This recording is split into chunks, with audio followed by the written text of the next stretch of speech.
Shof'tim, Judges, chapter 18. At that time there was no king in Israel, and it was also at that time that the tribe of Dan was looking for a place to claim ownership of and settle in, since they had not yet been given any land of their own among the tribes of Israel. The people of Dan sent 5 leading men from Tzorah and Eshtaol, representing their whole tribe, to spy out and explore the land. They instructed them, "Go and explore the land." They came to the hills of Ephraim, to the house of Micah, and stayed there. While they were at Micah's house, they recognized the accent of the young man, the Levi. So they approached him and said, "Who brought you here? What are you doing in this place? What is there for you here?" He answered, "Here's the arrangement Micah has made with me. He pays me a wage, and I serve as his Kohen." They said to him, "Please ask God whether our journey will be successful." The Kohen replied, "Don't worry. Adonai is with you on this journey." The 5 men left, came to Laish, and saw the people living there securely according to the customs of the Tzidoniim, quietly and securely, since no one in the land was exercising authority that might shame them in any respect. Moreover, they were far away from the Tzidoniim and had no dealings with other peoples. When they returned to their kinsmen in Tzorah and Eshtaol, they asked them what they had to report. They said, "Let's go up and attack them. We've seen the land, and it's excellent. Don't delay. Start moving. Go in and take the land. When you go, you will come to a people who feel safe. There's plenty of land. The place lacks nothing. It has everything there on earth, and God has given it to you." So from the tribe of Dan, 600 men equipped for war set out from there, from Tzorah and Eshtaol.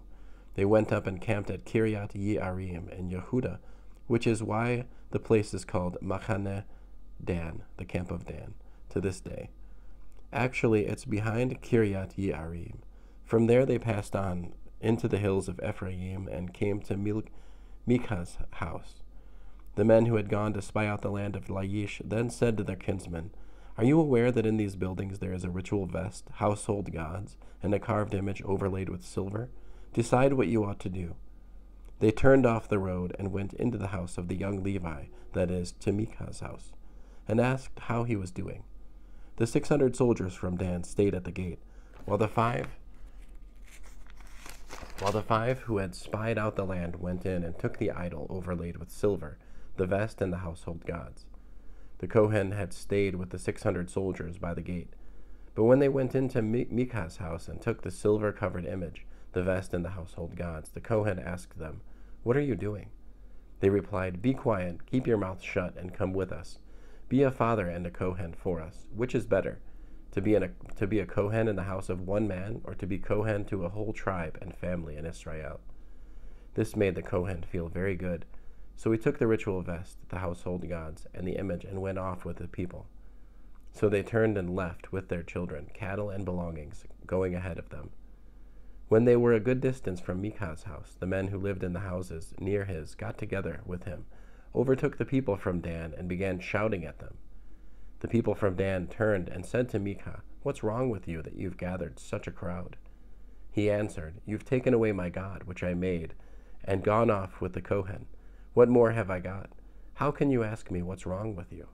The men from Dan replied, "You had best say no more to us, because some of us might get angry and attack you.